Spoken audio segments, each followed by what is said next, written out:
Hey everyone, I'm Ed and welcome to Green Detecting. Why that name? Because most of what I dig is metal junk, but I recycle all of it.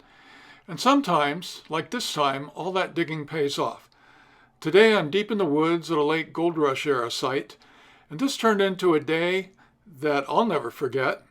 And we've already got a solid target. Let's see what's under the coil. That high tone looks like it might be something good. I see something here. It's big. And it's silver. And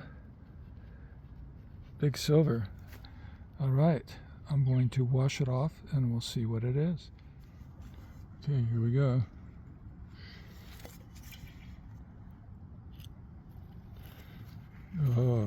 Oh.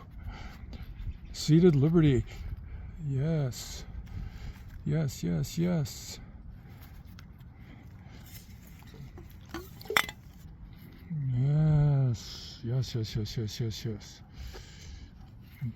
There she is.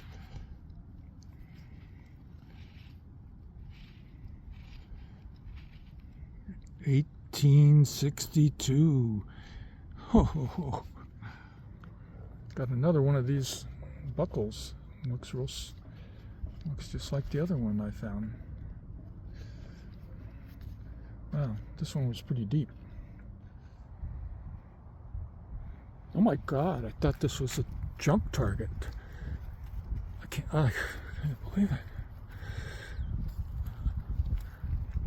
Oh man. It's an old gun.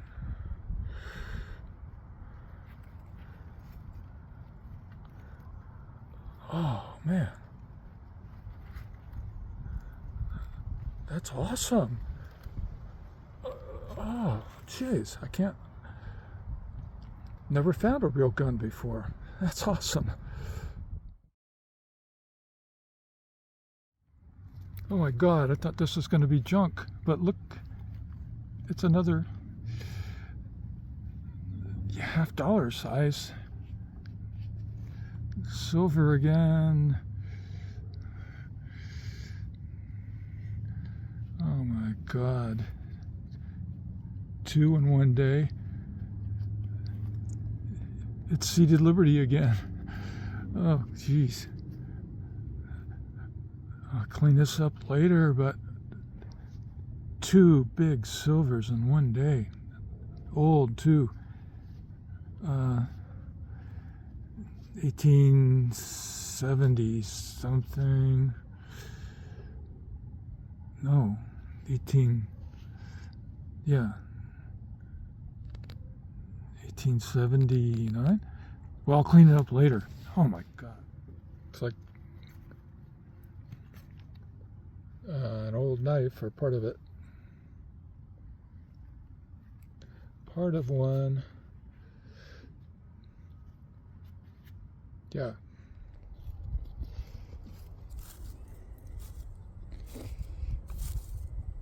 Maybe another one? No way. No. Might be. It's kind of iffy. We'll dig it though. Okay, I'm glad I dug it. I think. Another one. Yes. And it is a Seated Liberty once again.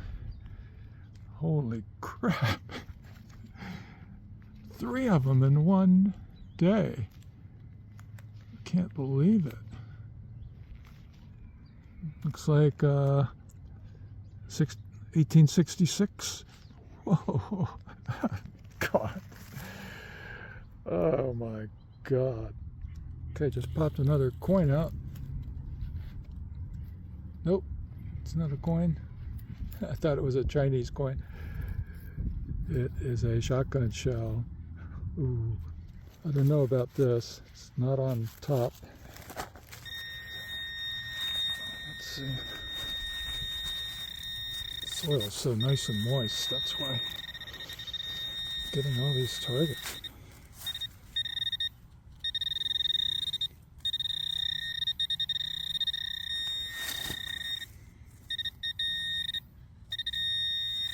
It's right in here. Now it's up here. Oh, there it is.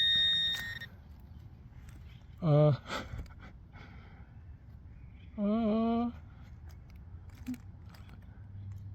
oh my God, that's number 4 for today. Oh, jeez. Well, now I just dug a 1929 Oregon license plate. It's a little cracked at the end there, but otherwise in pretty good shape. That's pretty cool. Well, here's all I came back with from this 3-hour hunt. First, I want to focus on the gun. It's a really nice relic of the Old West. So what we're looking at here are the remnants of a mid-1800s Pepperbox Revolver, one of the most unique handguns of its time.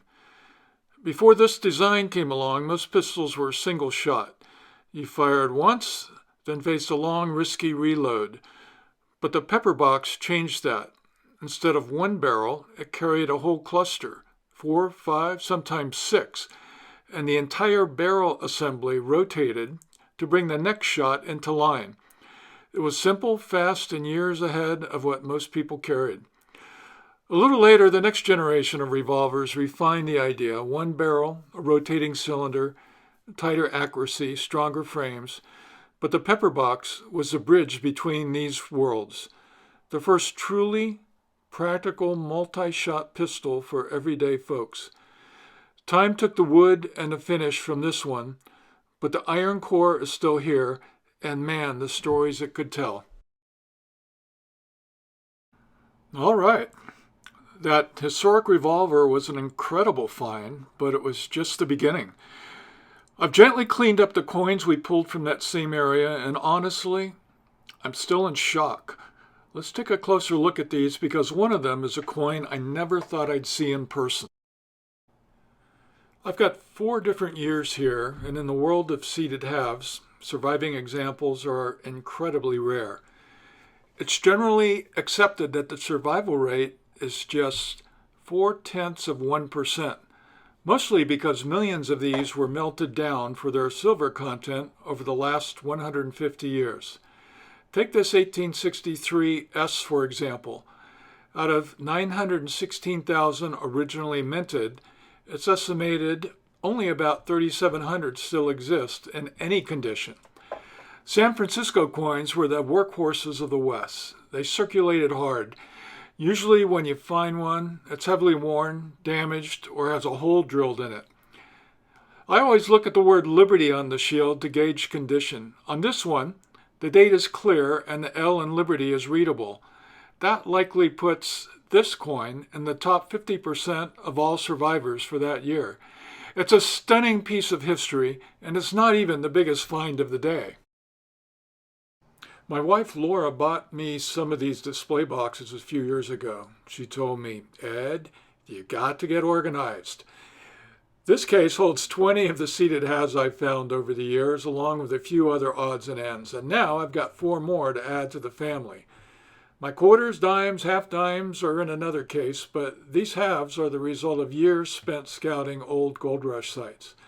I've definitely paid my dues to the earth. I don't even want to think about how many times I've ended up with a poison oak rash for these coins. All right, I found an 1866 seated in the past. Took it out of my little display case there. And this is the one that I have just found. That's also 1866. And what I want to show you is on this one, if you look at the reverse side, the one I just found, it looks like that. And on the one I found before, it looks like that. So if you notice, this one has a little banner over it and that banner says, "In God We Trust."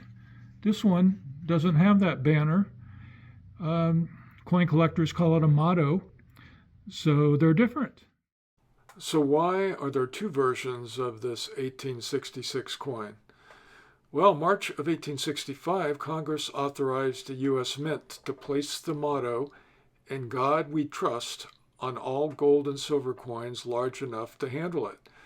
By 1866, the San Francisco Mint was ready to comply, but they were waiting on the new motto dies to arrive from the main mint in Philadelphia. And the shipment was delayed, and rather than halting production, the mint decided to start the 1866 run using the old 1865 reverse dies. Once the new dies finally arrived, they switched over to the proper "In God We Trust" version. The records tell the story. Only 60,000 were produced without the motto, compared to nearly 1 million with it. The bottom line? The 1866 S No motto is the rarest seated half-dollar ever produced by the San Francisco Mint. Today, it's estimated that only about 240 of these coins still exist in any condition. But look at the detail on this one. You can clearly read Liberty on the shield, which likely puts this coin in the top 30% of all survivors. That means there are probably only 70 coins on the entire planet in this condition or better. And I just pulled this one out of the dirt. It's unbelievable. But here's the thing. This wasn't some dreamy detecting fantasy. It actually happened. It caps off one of the most amazing hunts of my life. 4 seated halves, including a rare 1866 S No motto, and a Gold Rush era revolver.